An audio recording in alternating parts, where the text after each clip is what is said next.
Now we come to the next sutta, 4.8.77. The Buddha said, "Monks, there are these 4 unthinkables, not to be thought of, thinking of which one would be distraught and come to grief." What are the 4? Of Buddhas, monks, the range is unthinkable, not to be thought of. Of one who is in jhana, monks, the range of his jhana is unthinkable, not to be thought of. The result of karma, monks, is unthinkable, not to be thought of. World speculation, monks, is unthinkable, not to be thought of, thinking of which one would be distraught and would come to grief. These, monks, are the 4 unthinkables, thinking of which one would be distraught and would come to grief. That's the end of the sutta. Yes, just now the sutta, the Buddha said there are 4 things we should not think about, should not think too much about. The first one is the range of a Buddha. Range of a Buddha possibly could mean the power of a Buddha, the ability of a Buddha. It's hard to fathom the power of a Buddha. No need to speculate about it, the Buddha said. Second one is jhana, the range of jhana. This one's a bit hard to understand, the depth of jhana or something like that. The third one is the result, the vipaka of karma. Karma is intentional action. And to speculate on the karma is very difficult, the Buddha said, to think about karma. Very hard to explain karma, because karma involves many, many lifetimes. Past lifetimes we have not seen. So sometimes some people, they find it a bit difficult sometimes to believe that there's such a thing as karma. Why? Because they say a person, a particular person has done a lot of evil. Yet, in spite of being an evil person, he's enjoying life.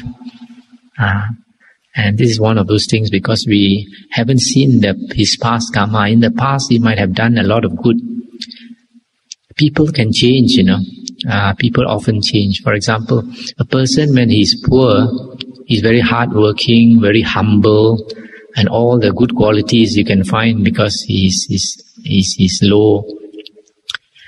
He's low in life. But later, when he comes into a lot of money, becomes a very, very rich multimillionaire, I see that person will change a lot, can become very arrogant, can be changed in many, many ways, so that you see the former person and the new person, it look like 2 different persons altogether. So that's why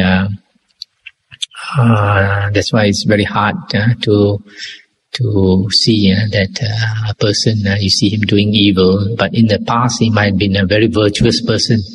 That's why he's enjoying life, having a lot of good vipaka, good fruits of karma.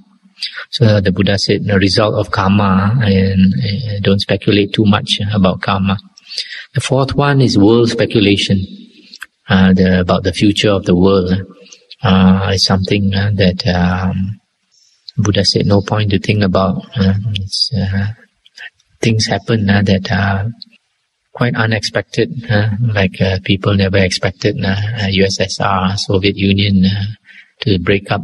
And such a big world power suddenly broke up. People like Princess Diana suddenly dying.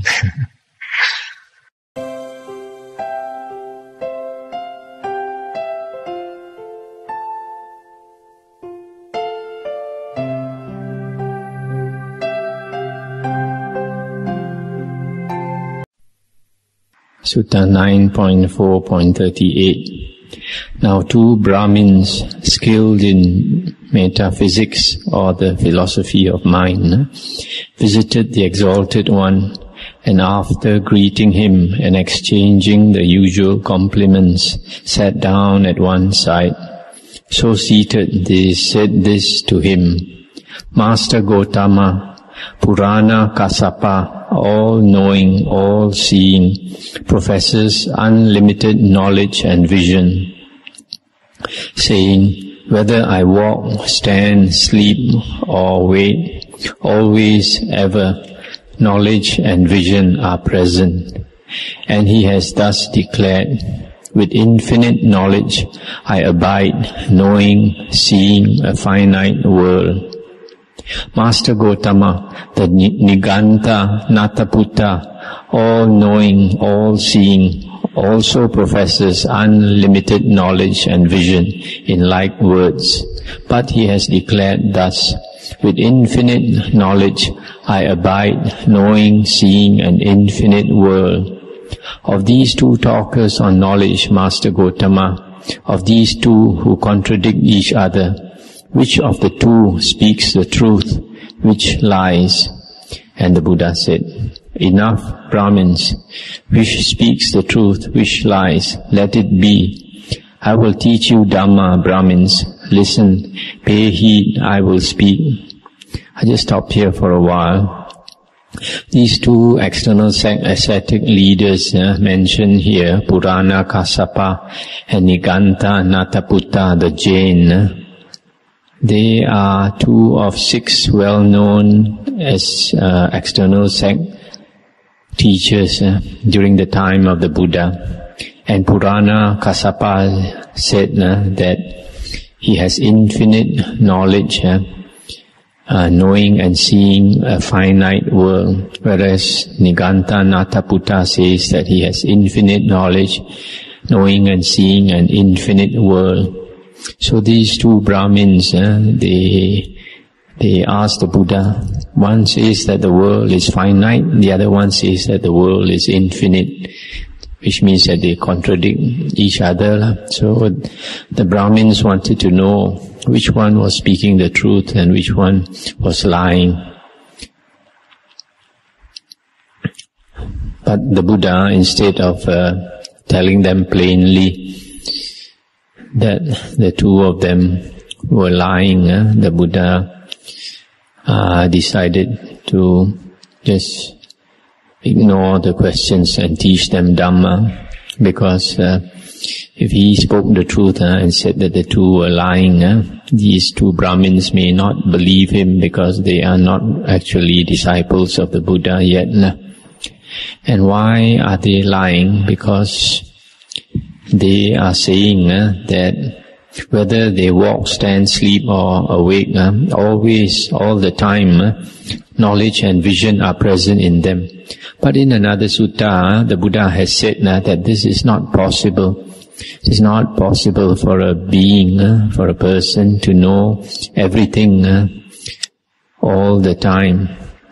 Even the Buddha himself, he only knows when he contemplates, when he puts attention to what he wants to know, then he knows.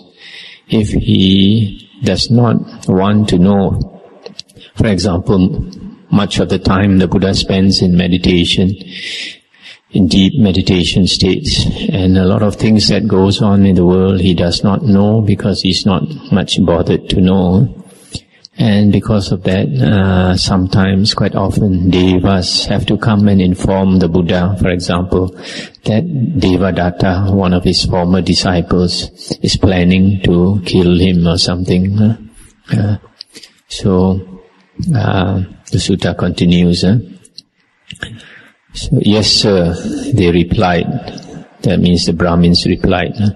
And the exalted one said, imagine, Brahmins, 4 men standing at the 4 corners of the world, each endowed with supreme pace and speed, with supreme length of stride.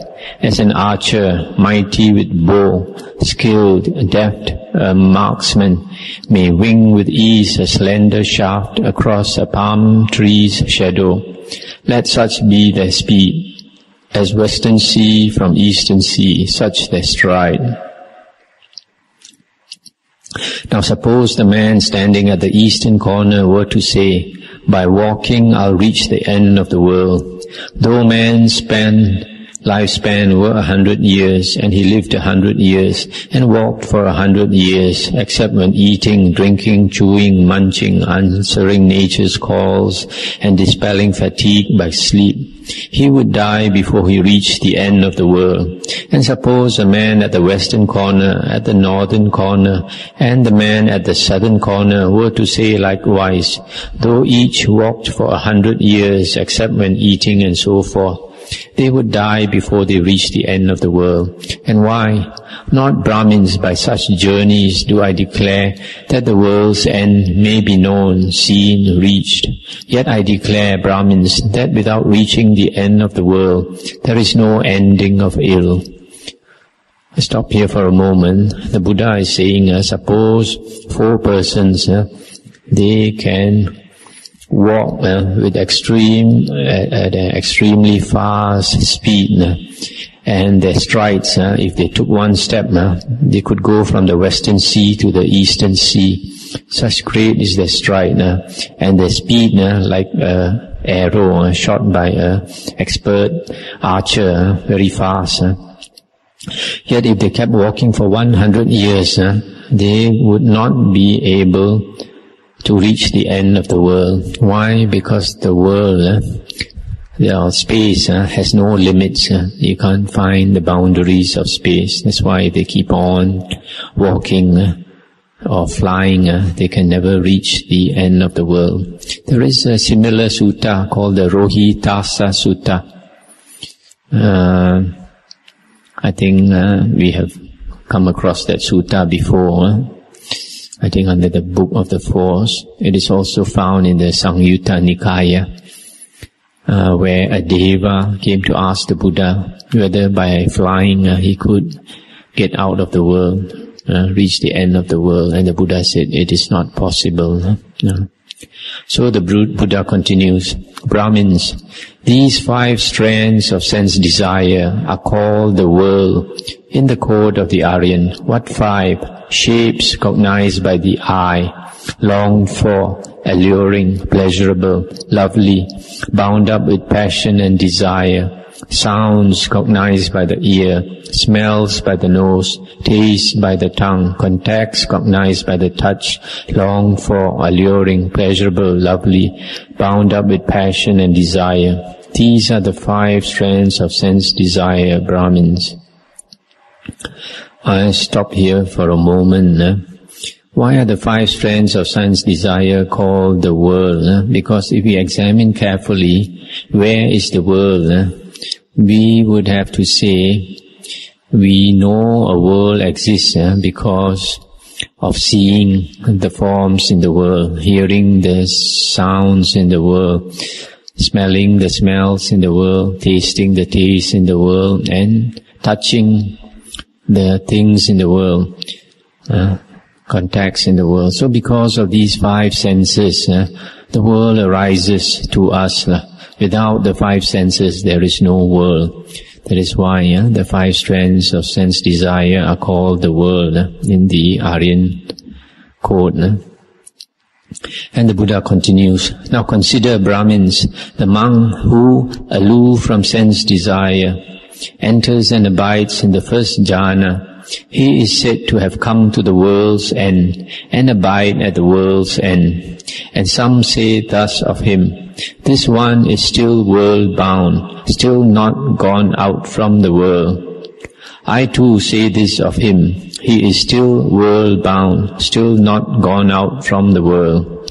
Then consider, Brahmins, the monk who enters and abides in the 2nd jhana, the 3rd, the 4th jhana, the sphere of infinite space, the sphere of infinite consciousness, the sphere of nothingness, the sphere of neither perception nor non-perception. In each case, he is said to have come to the world's end and abide there. And some say of him as before, and I too say of him, he is still world-bound, still not gone out from the world. Now consider, Brahmins, the monk who, passing wholly beyond the sphere of neither perception nor non-perception, enters and abides in this ending of perception and feeling, and by wisdom sees that the asavas are completely destroyed. That monk is said to have come to the world's end and abide at the world's end, to have passed through the world's entanglement. That's the end of the sutta. So here the Buddha is saying, when a monk enters and abides in the jhanas, he comes to the world's end and abide at the world's end. But even though he comes to the world's end, he has still not gone out from the world. Why is it that he is said to come to the world's end? Because when a monk enters the jhanas, the world recedes from him. The world of forms, sounds, smells, taste, touch, these recede from him. He is no more conscious of them. That's why he is come to the end of the world. But however, he has still not gone out from the world. He has still not gone out from the world. It is only when he attains the sphere of the ending of perception and feeling, when the sixth normal consciousness stops, then and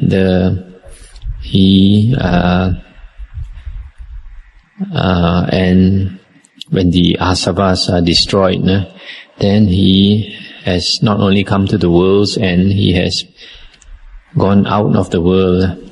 He is no more bound by the world. So that's the end of the sutta.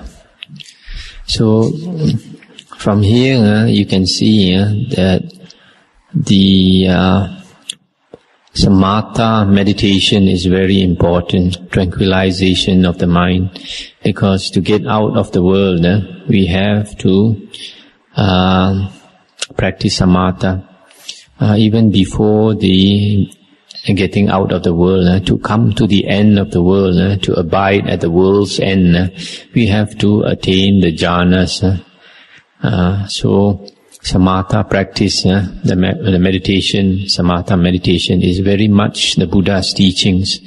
It is suttas like this where it's very clear that if we want to come to the world's end, we must attain the jhanas. We attain the jhanas, we come to the world's end, and a little bit more effort, and with the samatha practice plus vipassana, then we get out of the world.